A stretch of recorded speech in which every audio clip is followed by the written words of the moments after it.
Living with my son, I found myself unexpectedly confronted by my mother-in-law with the blunt statement, "You need to leave." Surprised and hurt by her cold words, I reflected on my efforts to treat her well and ensure her comfort. However, it dawned on me that despite my intentions, there were instances when she treated me poorly, fostering a growing resentment within me. In that moment, I unexpectedly found myself expressing, "I'll gladly leave." Although it wasn't my initial intention, I realized it might be an accurate reflection of my true feelings.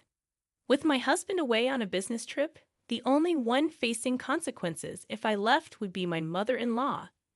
I couldn't help but ponder on the fact that the luxurious city life she enjoyed was made possible by my efforts. These thoughts led me to a decision. I chose to leave the house. Allow me to introduce myself. I'm Catherine, turning 38 this year.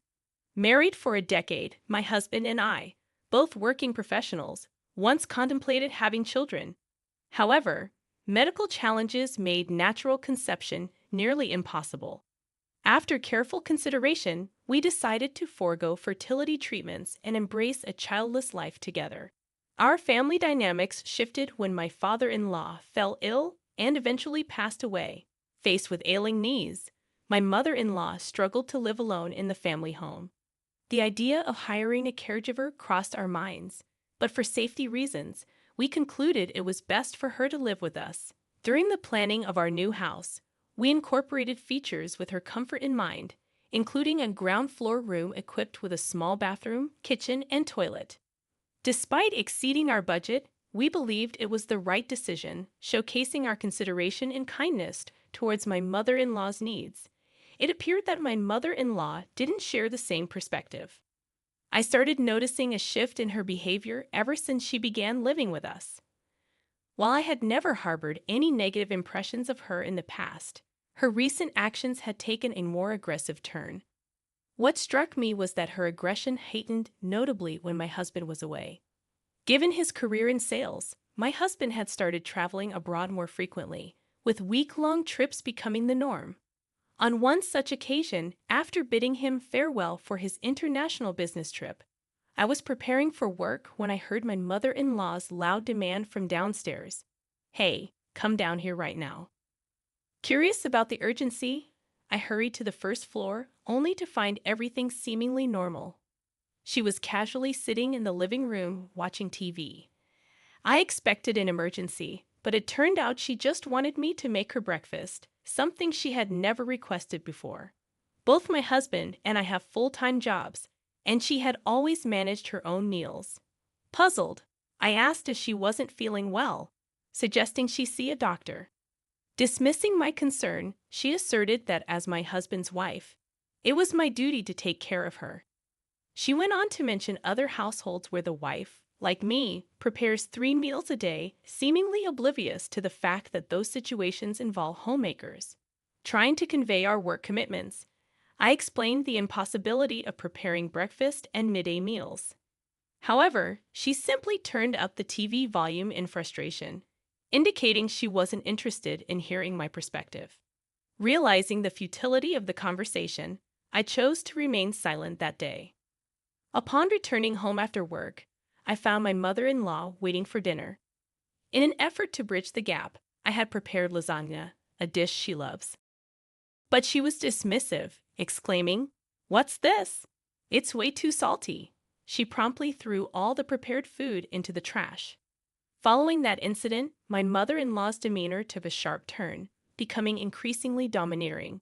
She incessantly picked on me, nitpicking every action. Feeling overwhelmed, I confided in a friend who suggested that it might be a case of bullying by my mother-in-law. A subsequent online search revealed numerous similar stories from others who have faced challenging dynamics with their own mother-in-laws. As my mother-in-law's behavior continued to deteriorate, I decided to address the issue head-on. Taking a day off from work, I initiated a heart-to-heart conversation with her during the day. I calmly asked, "Why have you suddenly become so hostile? We've always lived in harmony. If I've done something wrong, let me know. But if you don't talk to me, I won't know how to make things right." However, she displayed little interest in listening. When I patiently confronted her, she eventually started speaking. Apparently, she had become envious after hearing about a family she had talked about some time ago. In that family, there were two kids, a daughter and a son, and the couple lived with the husband's parents in a more spacious home. She envied their lifestyle, particularly the gatherings with many guests over coffee. She expressed a desire to spend her retirement in a similar manner. Trying to reassure her, I highlighted the positive aspects of our home. Our residence was not necessarily small, and in our neighborhood, it was considered quite large. We even had a backyard spacious enough for barbecue parties. I suggested we could host home parties without any issues. Despite my efforts, she felt inferior and believed she couldn't compete, resulting in her reluctance to invite anyone over. Regrettably, our conversation didn't lead to any resolution, leaving the strained dynamics between us unresolved. However, a few days later, an unsettling incident unfolded. As I was leaving for work, I noticed a lady from across the street staring at me. Moreover, I observed people whispering and glancing my way. Puzzled, I checked my attire and makeup, finding nothing amiss. The reason for the whispers became clear that evening on my way home from work. A neighbor approached me and said, "Hey, I've heard some rumors. You know, violence ain't right." Taken aback, I delved deeper into the matter. The rumor circulating was that I had become violent with my mother-in-law, with the alleged confrontation taking place on the day we had our discussion. It was even said that I told her to leave if she continued with her lavish lifestyle. I had no recollection of such an incident and harbored no intentions of ever behaving violently. After explaining this to the concerned neighbor, she pondered for a moment and remarked, "If that's true, it's really not good." The whole neighborhood's buzzing with this story. Apparently, my mother-in-law had been approaching others, eager to discuss and share stories of my alleged violence. I found myself labeled as the violent wife in the neighborhood. I endured the false accusations for about 5 days after my husband left on a business trip. Unable to bear it any longer, I felt the need to address the situation. Initially, I considered talking to my husband first, but hesitated to bother him during his busy trip. Instead, I decided to communicate my feelings to my mother-in-law. "I've noticed you seem to have taken a disliking to me this past week. You're my husband's mother, and I wanted us to live comfortably together. No matter how hard I try, it seems I can't change how you feel. Perhaps it would be best if we consider living separately." My mother-in-law looked taken aback by my suggestion for a moment, but then she responded, "I agree. I never really liked you from the start. Living in this fancy house on my son's dime and acting as if you've done it all. A woman who doesn't even have kids and only works has little value in my eyes." At that point, she scoffed, leaving me bewildered about her apparent misunderstanding, especially considering that I had bought the house with the down payment and handled everything on my own. I had previously explained the financial arrangement when we built the house, but it seemed my mother-in-law had forgotten. I am the one covering our living expenses, and my mother-in-law receives an allowance from my husband, which she tends to spend carelessly. However, that allowance ultimately comes from my salary, despite my husband's hard work. His income is not as substantial as anticipated, and he earns less than I do. Our agreement was to use my income to cover our living expenses and save whatever my husband earned for our future. Before we moved in together, my husband had clearly communicated this to his mother, warning her against being wasteful. However, since my husband left on his business trip, my mother-in-law had been indulging in watching TV infomercials daily and making frequent phone calls. It seemed she had likely ordered something. Amidst these thoughts, she bluntly declared, "I'm going to live here with my son. You should leave. I'll discuss the rest with my son. If he wants, you might even consider a divorce, so be prepared for that." At that moment, I realized arguing was futile. In resignation, I agreed I'll gladly leave. I swiftly packed my largest suitcase, carrying everything I could manage, and decided to depart from the house. Before leaving, I glanced at my mother-in-law, who was smirking at me. She laughed aloud and commented, "Oh, leaving so soon. That's not too bad of you. Maybe you could be a bit more charming. I couldn't recall doing anything to upset her to this extent.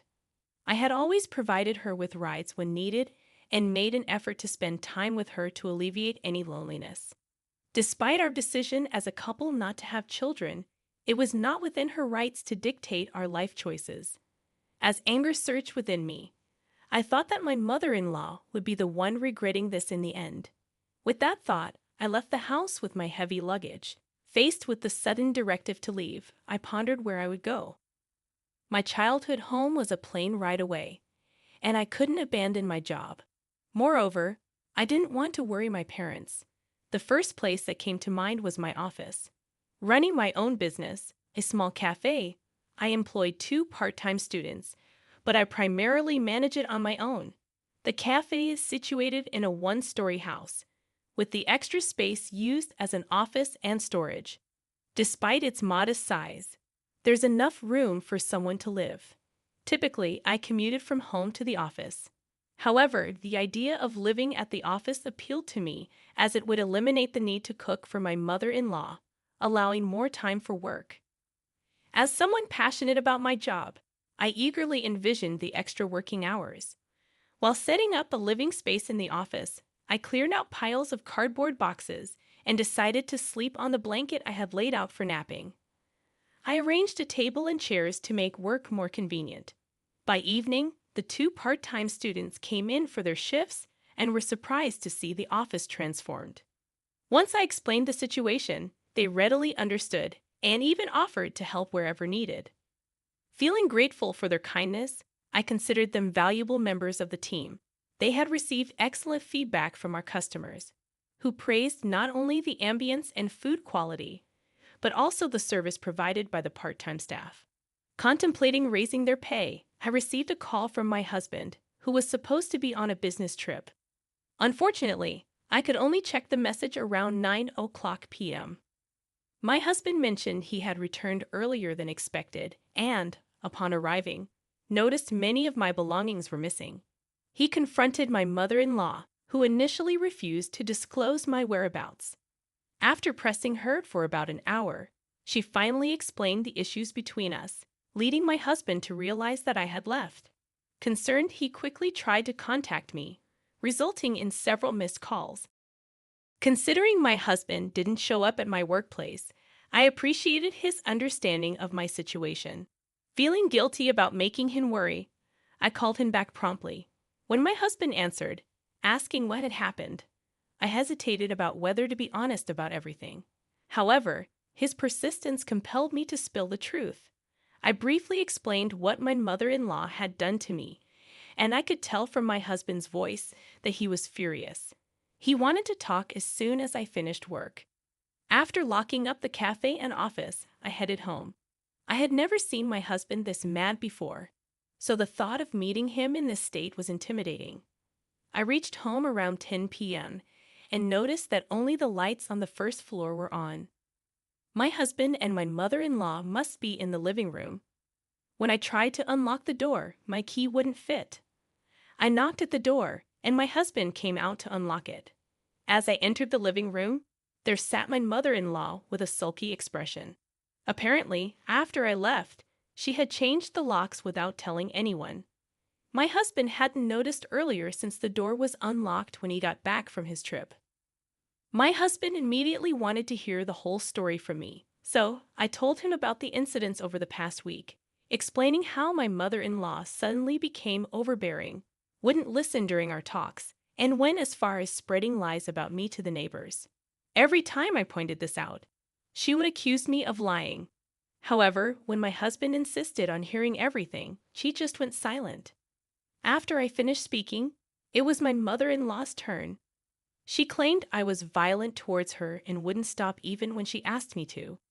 She mentioned she had talked with neighbors, but the harassment from me only seemed to increase.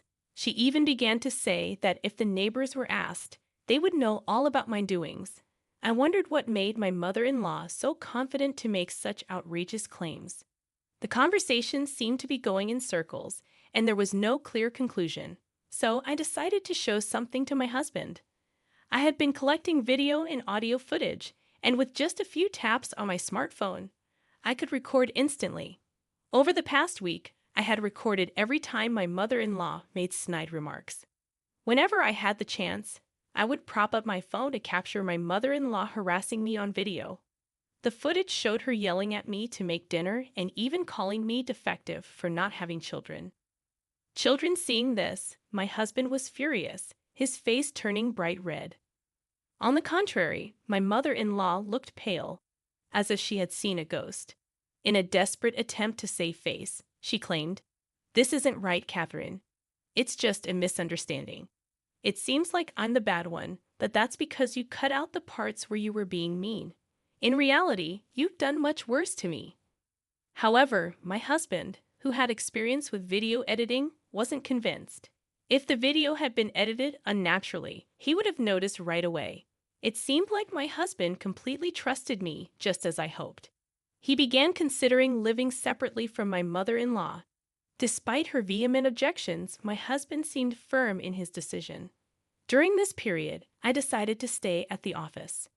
We discussed the possibility of living separately and how to proceed. Eventually, a conclusion was reached. We were going to send my mother-in-law to a nursing home. Although we had been against this idea before we moved in together, it seemed like a secure environment where she'd be looked after 24/7. However, my mother-in-law had always expressed her reluctance to go into a facility, thinking it would be incredibly stressful for her. My husband revealed he had been considering this option for a while. With my mother-in-law's bad knee and both of us working, we couldn't provide her with the attention she needed.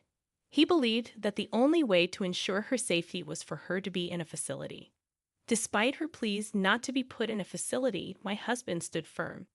While my husband doesn't show it much, he truly adores me, starting from his relentless pursuit during our dating days to putting me first in our marriage. I anticipated that he would take my side over my mother-in-law's. My mother-in-law, apparently oblivious to this, assumed my husband would be on her side. When she learned about her placement in a facility, she quickly apologized to me. However, my husband remained upset and didn't listen to anything my mother-in-law said.